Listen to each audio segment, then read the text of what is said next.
तर मित्रांनो, आता बरोबर सकाळचे 9 वाजलेले आहेत. सकाळची थंडी जाऊन थोडंसं कोवळी किरणं आलेली आहेत आणि मी आणि अन्नी आम्ही दोघी आमच्या मळ्यामध्ये जात आहोत भाजी काढायला.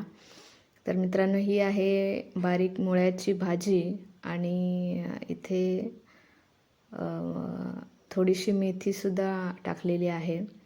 तर मित्रांनो, बाजारामध्ये ज्या भाज्या मिळतात या भाज्यांवरती जास्तीत जास्त खत टाकलेलं असतं, त्याच्यामुळे त्यांची वाढ ही जलद गतीने होते. परंतु आम्ही आता जी भाजीची लागवड केलेली आहे यासाठी आम्हीसुद्धा खत वापरलेलं आहे, परंतु ते बकरीची जी लेंड्या आहेत या लेंड्या बघू शकता तुम्ही, थोडा काळसर असा भाग जमिनीमध्ये दिसत असेल, तर त्या बकऱ्यांच्या लेंड्या आहेत. तर ते आम्ही खत म्हणून वापरलेलं आहे. आणि हा मुळा या भाजीला जास्त मुळा आलेला नाही आहे. ही एकदम कोवळी भाजी आहे आणि बघू शकता तुम्ही पूर्ण एक टब भरलेला आहे भाजीने. कारण ही मित्रांनो, जागा जरी कमी दिसत असेल तरी भाजी तशी पेरताना खूप घट्ट झाली. त्याच्यामुळे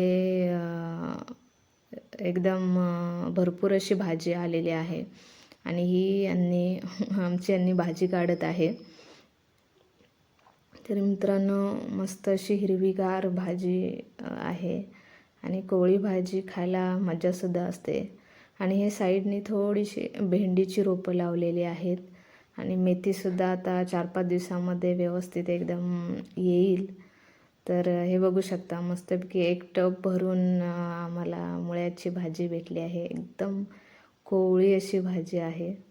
तर हे बघा, आणि आता मुळ्याची भाजी दाखवते. ही घ्या भाजी बोलते. त्यानंतर हे बघ, एवढा एक टब भरून काढलेला आहे. फक्त ही साईडचा जो कॉर्नर आहे ह्या साईडचीच फक्त ही भाजी काढलेली आहे. मधला भाग अजून तसाच आहे. आणि हे एक टब भरून भाजी भेटलेली आहे. ती थोडीशी मस्तपैकी अशी थोडी धुवून साधी टपामध्ये अशी उभी केलेली आहे नितळण्यासाठी. आणि बघा, दिसायला किती भारी, एकदम मस्त हिरवीगार असं वाटते. तर मित्रांनो, खरंच आपण घरच्या घरी भाजी लागवड करू शकता. आणि हे आहेत अण्णा, भाजी घेऊन जाताना आहेत. तर मित्रांनो, खरंच आपण घरच्या घरी भाजीची लागवड अशी करू शकतो.